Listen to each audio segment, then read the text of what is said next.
Estamos aqui para falar aqui de transferências de rendas sociais, né, com o nosso entrevistado de hoje, Roberto. Nosso muito bom dia, o nosso muito obrigado pela companhia, obrigado tê-lo aqui com a gente. E você de casa pode ligar para 2106-9927 para você tirar suas dúvidas. Roberto, bom dia, seja bem-vindo. Bom dia, mais uma vez, muito obrigado aqui pelo espaço. É um prazer estar aqui com todos os ouvintes, falando também de algo de interesse da opinião pública, né? Que é programas sociais, oportunidades, para melhorar a vida do povo piauiense. Eliezer Rodrigues. A avaliação atual, o Piauí tem sido bem contemplado, bem assistido. De fato, os programas sociais estão atendendo à necessidade do povo piauiense? Bem, Eliezer, a gente tem hoje uma quantidade muito grande, né, de beneficiários. É um número que não é o maior do Brasil, muita gente pensava que inclusive era, mas não era, mas é um valor de recurso bastante, que representa um volume muito grande, né, um volume interessante, né? Nós temos aí aproximadamente mais de 400 milhões de reais por mês que entram no estado do Piauí, mais de 600 mil famílias contempladas, e isso faz com que melhore a vida de quem mais precisa, né, de uma ação hoje, né, porque muita gente fala assim ainda daquela forma antiga de dar a vara para a pessoa pescar. Né? Mas só que a fome não espera amanhã, não espera depois, e nem todo mundo tem a habilidade para pescar. Então é importante a transferência de renda, mas o legal de tudo isso é que nós temos hoje, nesse momento, ações que estão sendo desenhadas e executadas juntamente com a transferência de renda. Então, é isso que nós realmente queremos e desejamos, e que está começando realmente a retomar a execução, que é a transferência de renda aliada com outros programas complementares que possam ajudar a auxiliar na superação da pobreza e da fome. As pessoas estão conseguindo sair do critério que dá a elas o Bolsa Família, ou seja, elas estão deixando de precisar do Bolsa Família? Bem, é muito importante colocar para a população que esse é o nosso desejo, o nosso anseio. Então, hoje nós temos, sim, uma elevação positiva dos indicadores de fome e também de pobreza. Então, nós chegamos a ter, durante a pandemia, aproximadamente 35 mil, 38 mil, milhões, na verdade, de famílias, né, pessoas, na verdade, que estavam passando fome. Então, eram aproximadamente 35 a 38 milhões de famílias, de pessoas, na verdade, que estavam passando fome. E hoje nós tivemos uma redução desse quantitativo. Nós reduzimos aproximadamente 10 milhões. Então, isso são números do próprio governo e também de pesquisas que estão sendo realizadas. Então, em um ano e meio aproximadamente, nós tivemos aí uma diminuição da situação de pobreza e fome, mas o Brasil continua no mapa da fome. É importante colocar que a FAO, que é um órgão internacional ligado à ONU, é que faz essa aferição, e o país entra no mapa da fome quando 3 anos seguidos ele apresenta indicadores onde tem elevado grau de pobreza e de fome no país. Então nós conseguimos reduzir agora. Se continuarmos nessa leva nos anos seguintes, possivelmente daqui 3 ou 4 anos possamos novamente tirar o Brasil do mapa da fome. Agora é importante colocar, aliás, na sua pergunta, que nós temos que trabalhar, né, com as necessidades do povo piauiense e do povo brasileiro. Então, se a gente pegar lá, né, da psicologia humanista, né, nós temos aquela pirâmide lá do Maslow, né? Então, a pirâmide do Maslow lá coloca, lá, para quem não sabe, né, uma hierarquia de necessidades. Então, o sujeito tem uma necessidade básica de sobrevivência, e a partir do momento que ele vai atendendo as suas necessidades básicas de sobrevivência, ele vai querendo alcançar outro patamar, outras necessidades, né? Vai surgindo outras necessidades. É natural do ser humano. Muda o estilo de vida, muda o comportamento. Muda o estilo de vida, comportamento. Se comeu só um arroz e feijão, já quer uma carninha, quer um tempero diferente. Se não passeava, quer passear. Exatamente, se não passeava, quer passear, já passeia de bicicleta, depois de carro, quer de avião. E a gente precisa agora, nesse momento, né, além de contemplar a questão básica, pensar também em ações complementares, qualificação profissional, empreendedorismo e outras ações. E aí a gente precisa unir forças, né? Eu costumo até falar, quando o pessoal me pergunta, Roberto, tu trabalha com o quê? Como é que tu gosta? Rapaz, eu sou o Roberto, o homem do Bolsa Família, assim me batizado, né? Mas, na verdade, a gente não trabalha só com Bolsa Família, então a gente procura trabalhar com outras ações também que possam melhorar a vida do povo piauiense. Agora em Teresina, 7h43, bom dia ao Eclesiastes, nos ouvindo aí no seu carro. Bom dia, Eclesiastes, aí na zona norte, na região da Santa Maria. O nosso muito obrigado. E tem gente ao telefone. Alô, você do telefone, bom dia. Bom dia, Magela. Bom dia, Nonato, pode falar. O nosso amigo Eliezer e o entrevistado ficam hoje, não está presente aí na bancada, né? Mas, não, tá mas vou torcer que ele se recupere o mais rápido possível. Mas é o seguinte, eu sou uma pessoa simples que mora aqui na periferia de Teresina, mas eu sou muito cético nessa questão de informações, de dizeres, de filosofias, teologias e assim por diante. Então, uma coisa me chama a atenção, como é que nós temos uma pobreza, como é pregado aí pelos governantes, né? E eles não fazem nada para que possa tirar essas pessoas da linha da pobreza. Nós temos um estado que tem 2 rios, o Puti e o Parnaíba, todos nós sabemos, rios caudalosos, especialmente na época dessa. E eu me lembro, Magela, quando eu era criança, eu ia daqui para Altos, para Zé de Freitas, para Demerval Lobão. De um lado e de outro da estrada era cheio de roças, com milho, com arroz, com feijão. Hoje você não vê uma roça plantada com nada. Eu pergunto, o que o governo está fazendo que não incentiva essas pessoas a plantarem novamente, se é que ele entende que as pessoas estão passando fome ou passando necessidade? Ou acha melhor dar aquela migalhazinha para poder alienar a pessoa, deixar a pessoa humilhada, porque aquilo eu acho um tipo de humilhação. Apesar de tudo, eu vejo pessoas passando necessidade porque realmente não tem opção nenhuma de buscar a sua maneira de sobreviver. Então isso não é bom para o nosso estado, não é bom para o nosso país, e um país que alimenta 20% do mundo não pode falar em fome, rapaz. Eu acho isso uma contradição muito grande. Bom dia, muito obrigado e aquele abraço fraterno. Ok, Nonato, obrigado pela sua participação aqui no nosso Comando Geral, Roberto. Muito boa a colocação do nosso amigo, do nosso ouvinte, porque acende realmente a compreensão de boa parte da população para a gente poder debater aqui, né? Uhum. Então, assim, se tratando de Teresina, é importante colocar realmente o que ele está falando. Nós temos um potencial hídrico e um potencial, por conta da localização geográfica, muito boa aqui em Teresina, e pouco está se fazendo. Então, assim, lembrar de Teresina, lembrar desses 2 rios, eu me lembro de um projeto que se iniciou, que inclusive eu me lembro muito bem, há um tempo atrás, era inclusive encabeçada pela Francisca Trindade, que era a implantação do Cinturão Verde na capital de Teresina. Então vejam só, nós temos 2 rios, conhecidos como a Mesopotâmia do Nordeste, nossa capital Teresina, e nós temos pouca utilização desses rios. Concordo com o nosso amigo. Nós temos que preservar ali as matas ciliares dos rios, para que não haja assoreamento e possivelmente, né, a perda da qualidade da navegação e da água dos rios, mas também podemos usar isso com controle, de acordo com as regras ambientais, para plantio, hortaliças, e evitar que a gente faça realmente o que está sendo feito hoje, comprando verduras, legumes, frutas de Petrolina, gerando riqueza em outro estado, em outra cidade, podendo utilizar aqui mesmo no estado do Piauí, né?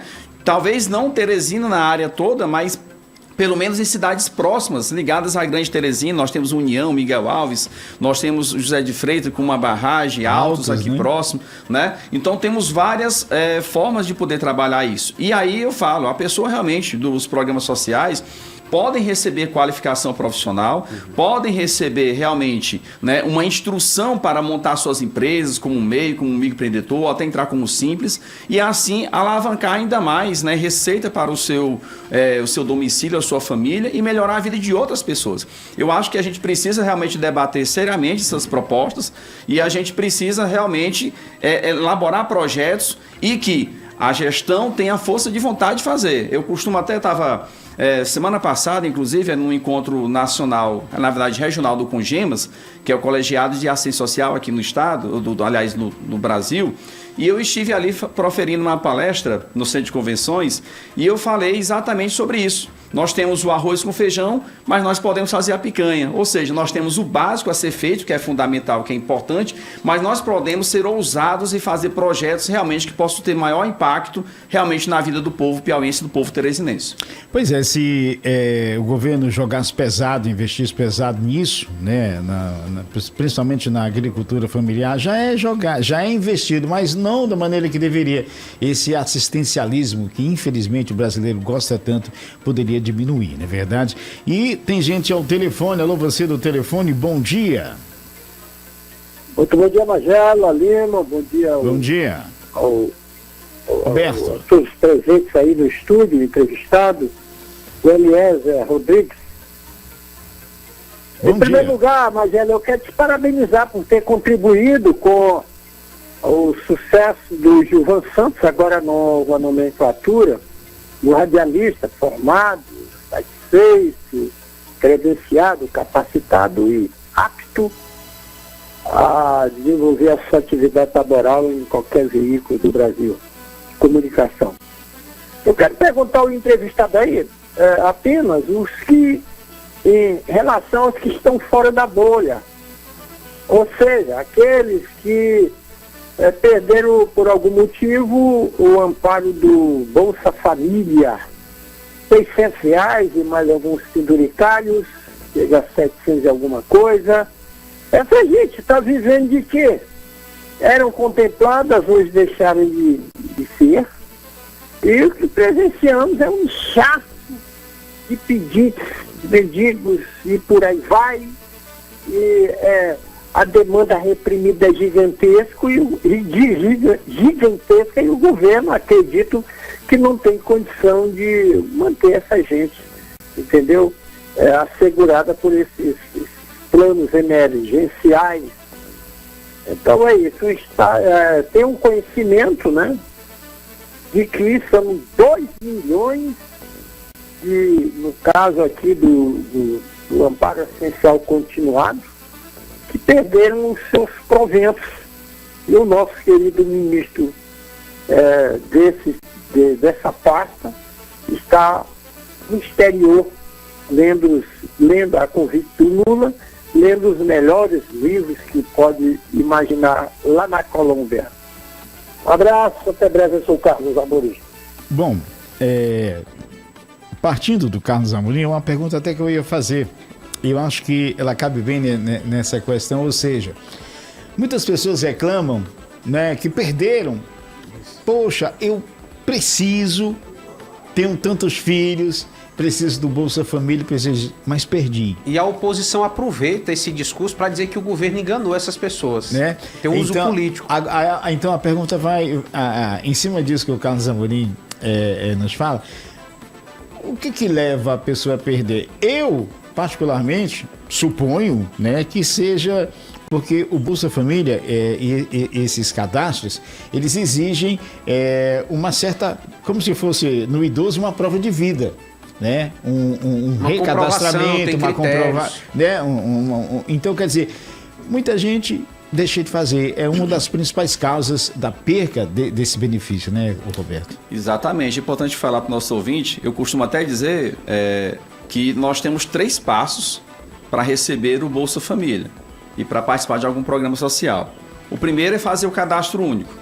O segundo não é só fazer, manter ele atualizado pelo menos a cada 2 anos. E o terceiro, falar a verdade.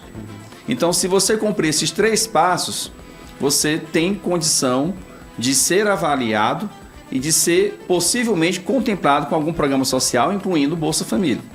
Ocorre que, primeiro, algumas pessoas que eventualmente reclamam que não recebem nenhum tipo de ajuda, não fizeram o cadastro único, não fizeram a inscrição, outros fizeram e deixaram de atualizar por mais de 2 anos, e outros que fizeram e estão constantemente atualizando, não estão falando a verdade.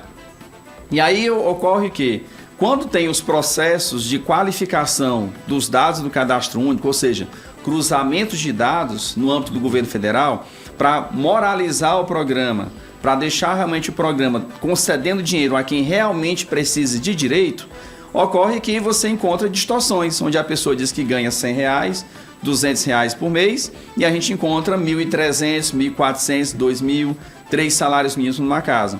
Quando não encontra 2, 3 ou 4 cartões numa mesma residência.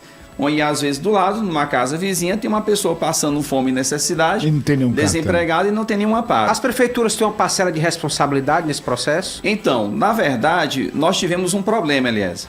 Qual foi o problema? Na época do auxílio emergencial, nós tivemos, como diz o próprio nome, uma ação emergencial extraordinária, nunca vista no país, que foi necessário. E eu costumo dizer que o auxílio emergencial foi fundamental para manter a ordem social no país. Porque se a gente tivesse as pessoas só em casa, passando fome e necessidade, e não tivesse nenhum amparo, nenhuma ação, como teve o auxílio emergencial, que só no Piauí, no primeiro ano, transferiu mais de 7,5 bilhões de reais só para o Piauí, e a gente foi um estado que mais se destacou.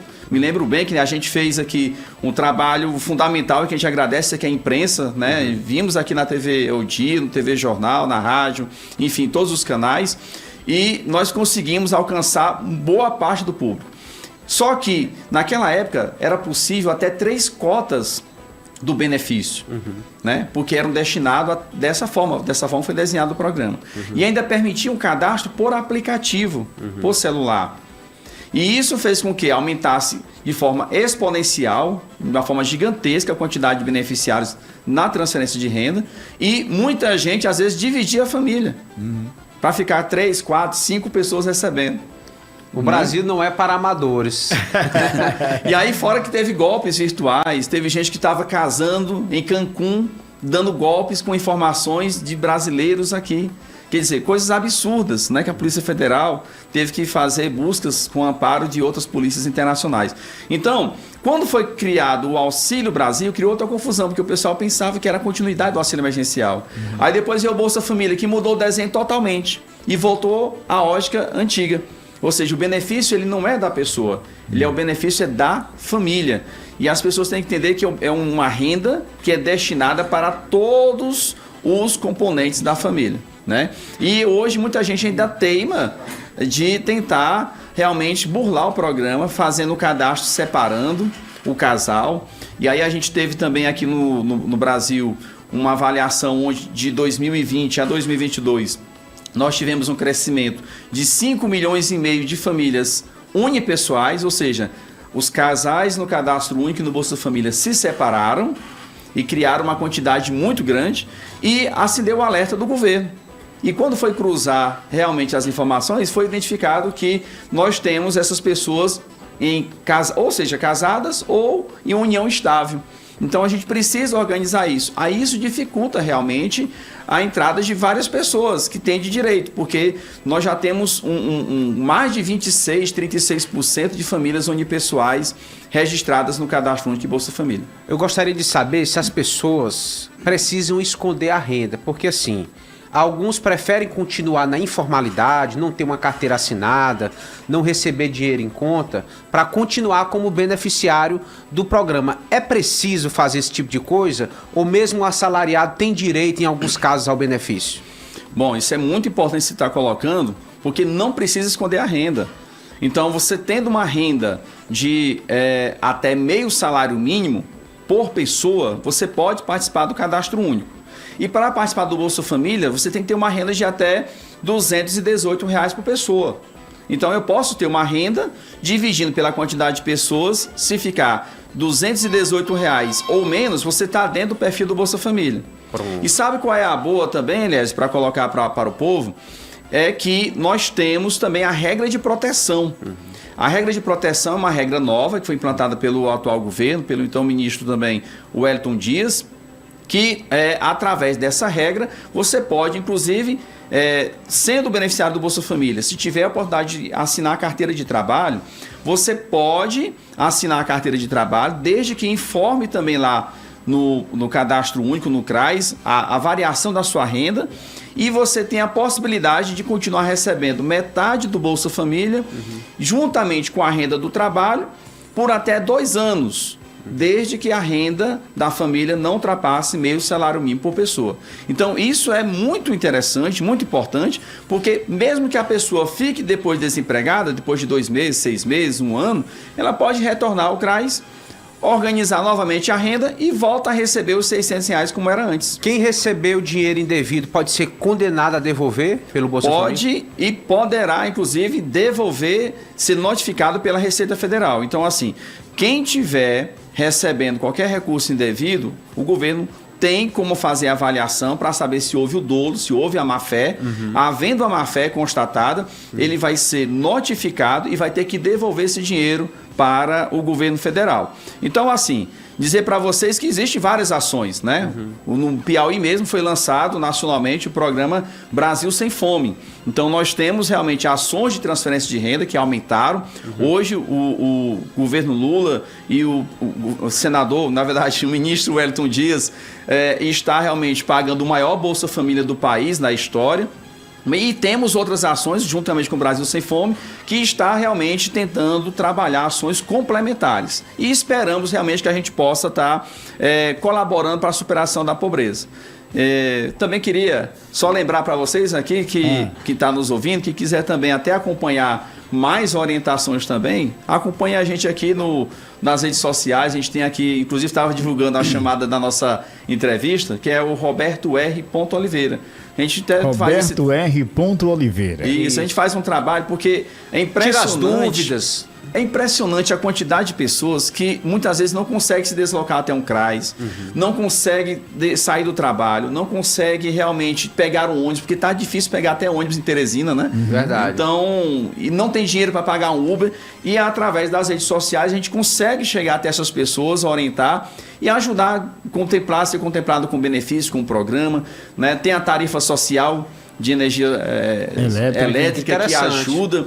É outro benefício muito importante, Elias, para a gente poder conversar em outro momento aqui, que a gente ajudou muito em parceria com a Equatorial, ajuda muito os ouvintes, as pessoas de baixa renda, e tudo isso é através do cadastro único, né? Tudo isso através, né, desse cadastro para programas sociais. Então, convido a todos me seguirem aqui no Instagram, Roberto R. Oliveira, que a gente fica aí conversando, trocando ideia, e fica aqui à disposição também. Vamos aqui ao telefone. Alô, você do telefone, bom dia. Alô, você do telefone, bom dia. Bom dia. Diga. Rapaz, eu quero falar um pouquinho, porque eu quero dar continuidade ao que aquele rapaz falou, a respeito do pessoal que tem necessidade, precisa das coisas. E ele falou também que a gente anda nessa BR aqui, Teresina de Merlobão, a gente via muita roça, e hoje a gente não vê nada. É por isso que o Fernando Henrique Cardoso chamava o Bolsa Preguiça. O pessoal tem muita preguiça mesmo, eles têm que fazer uma rocinha para comer em casa. Isso é bom demais. Mas é uma preguiça danada, só quero saber de estar na testa de um zap. O negócio é um zap. Mas eles querem assim fica. Roberto, como é que é essa situação assim? Porque nós temos o Bolsa Família, nós temos o Vale Gás, nós temos o Pé de Meia, enfim.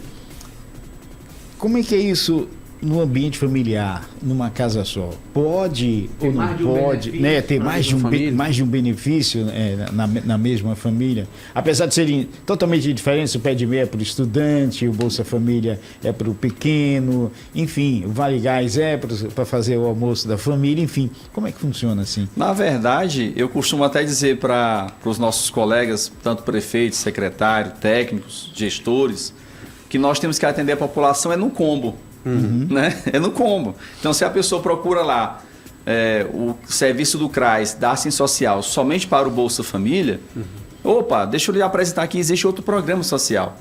E é esse o nosso papel. Porque é o seguinte, né, eu estava falando que eu acho que foi Paulo Freire falou que o conhecimento, né, a educação é libertadora, né? Então a informação, quando você tem a informação, você toma conhecimento do seu direito e internaliza esses conceitos de cidadania, você se liberta. Se liberta de que forma? Você sabe realmente onde andar, o que precisa fazer, qual é o seu direito, sabe cobrar as entidades e os responsáveis. Então, quando a gente recebe alguém, quando a gente está atendendo alguém, o correto é a gente atender todo, né, de acordo com as necessidades dele. Então, se a pessoa tem direito ao Bolsa Família, faz o cadastro e orienta, mas quem libera o benefício é o governo federal. Mas na hora do cadastro eu posso fazer a inclusão na tarifa social de energia elétrica, por exemplo, que já ajuda no desconto na conta de luz.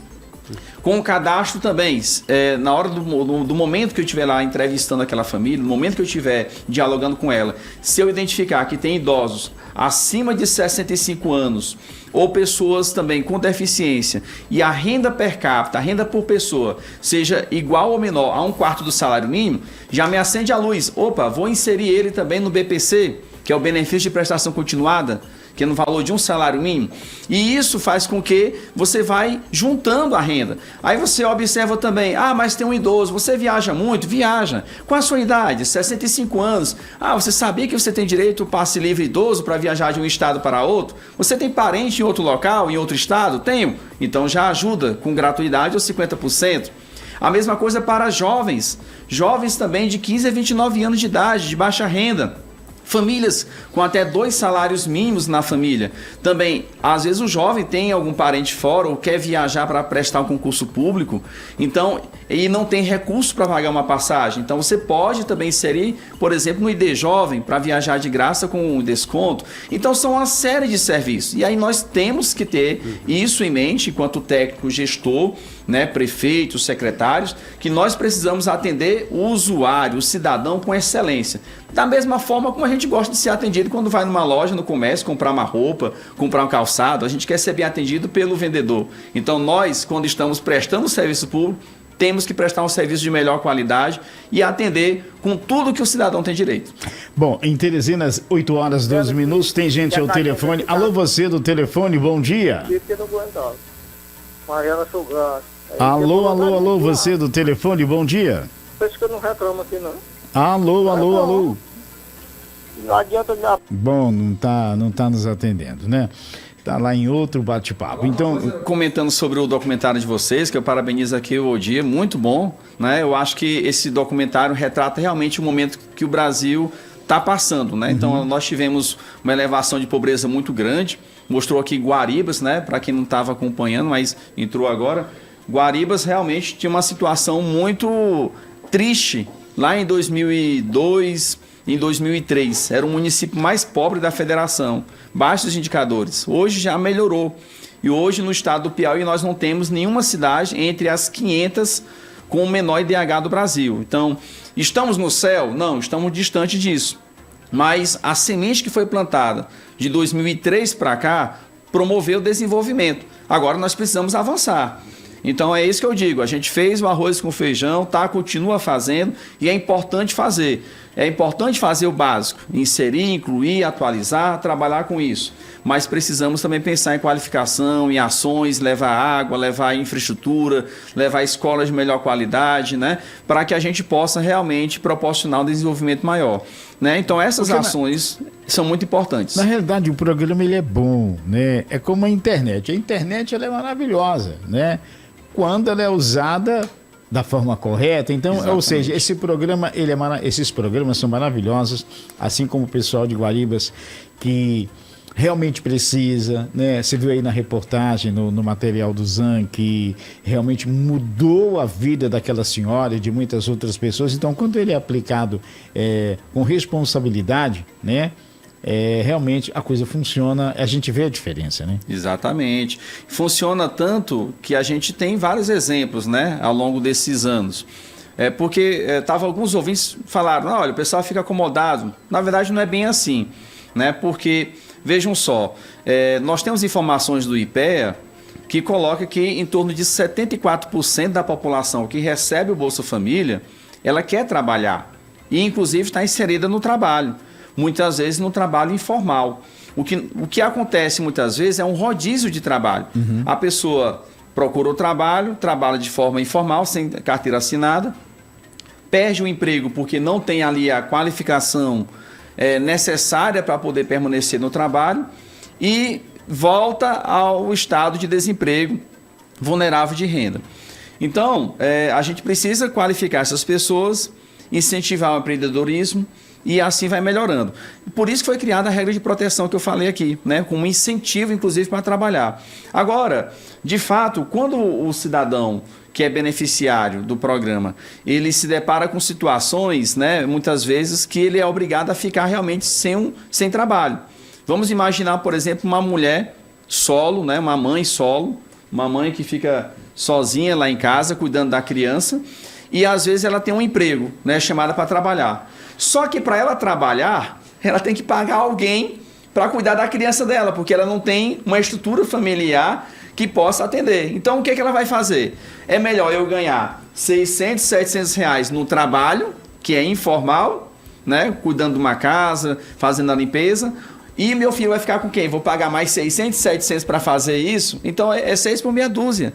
Então, a gente tem que ter uma melhora na questão do amparo a essa mulher, com creches, com escolas de tempo integral para crianças, né, também, para que ela possa ter condição de trabalhar, porque senão ela não vai ter condição realmente. E se eu, de fato, se eu estivesse na condição dela, entre cuidar do meu filho, né, cuidar do meu filho ganhando 700 reais, ou trabalhar e pagar outra pessoa 700 reais, eu prefiro ficar cuidando do meu filho com dinheiro.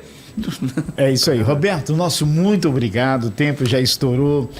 Obrigado pela sua participação, por esses esclarecimentos. Esperamos recebê-lo mais vezes para mais esclarecimentos, enfim, porque é um assunto muito interessante. Nosso muito obrigado. Nosso muito bom dia. Eu que agradeço tanto a você, como a Eliezer, a todos que fazem o Sistema O Dia, né? A gente fica muito grato e parabenizo pelo trabalho, né, de levar realmente ao conhecimento público essas informações.